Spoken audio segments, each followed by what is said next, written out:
Guys দেখো ডুমুর তুলে তারপরে ডুমুরগুলো কি করলাম, রান্নার আগের প্রসেসিংগুলো সব কিছু তোমাদেরকে দেখাবো কীভাবে চচ্চড়িটা করব। তো দেখো প্রথমে আমি ডুমুর তুলে সেদ্ধ করব। তো ডুমুরগুলো তুলে নিচ্ছি, ছোটো ছোটো ডুমুর বেছে বেছে তুলে নিয়েছি। তোমরা গাইস একটু সাপোর্ট করো, সাবস্ক্রাইব করো, পাশে থেকো। আর এটা আমার মায়ের নামে চ্যানেলটা, তো আমার নামে নয়। তো তোমরা সবাই আমার মাকে অনেক সাপোর্ট করো।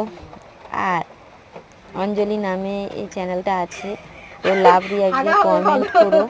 আর এইভাবে নতুন নতুন রেসিপি দেখতে সবাই ফলো করো, নতুন নতুন ভিডিও দেখতে সবাই পাশে থেকো আর ওয়াচিং করো গাইস ভিডিওগুলো।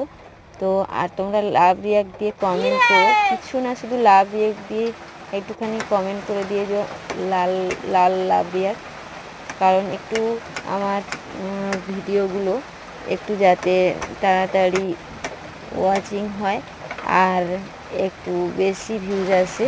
তোমাদের এই একটুখানি সাপোর্টে আমার অনেকটা চ্যানেলটা এগিয়ে গেছে। তো তোমরা চলো এইভাবে এক এক করে সাবস্ক্রাইব করে আমার পাশে থেকো গাইস।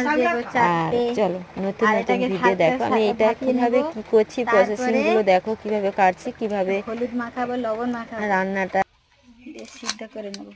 ঠিক আছে, এটা কড়াই ঢেলে দিলাম। তো ডুমুরটাকে আমি সেদ্ধ করতে বসিয়ে দিলাম উনুনে। তো উনুনে সেদ্ধ করতে বসিয়ে দিয়েছি একটু লবণ দিয়ে হালকা। তারপরে খানিকক্ষণ পরে, বেশি সেদ্ধ করব না, খানিকক্ষণ পরে ওটাকে ছেঁকে নেব চুবড়িতে। তো চুবড়িতে ছেঁকে নেওয়ার পরে এটাকে রেসিপিটাকে করব, উনুনে রান্না করছি। আর আমার এত বৃষ্টি হচ্ছে এখানটায়, দেখো অন্ধকার হয়ে গেছে, তাই কষ্ট দেখা যাচ্ছে না আমি কী করছি। তো চলো যেটুকু দেখা যাচ্ছে তোমরা সাপোর্ট করে যেও সবাই, আর সবাই হাতে হাত মিলিয়ে এগিয়ে যাই এসো।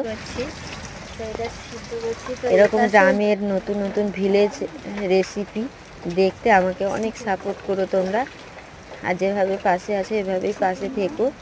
আর সবাই ওয়াচিং করে দিও, ছোট বড় দাদা দিদিরা, দিদা দাদু কাকু কাকিমা জ্যাঠা জেঠিমা সবাই আমার পাশে থেকো এইভাবেই, যাতে আমি এগিয়ে যেতে পারি।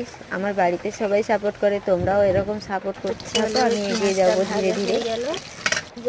আর আমার আরেকটা চ্যানেল আছে কাবেরী মণ্ডল নামে, সেটাতেও তোমরা চলে যেও নতুন নতুন ভিডিও দেখতে।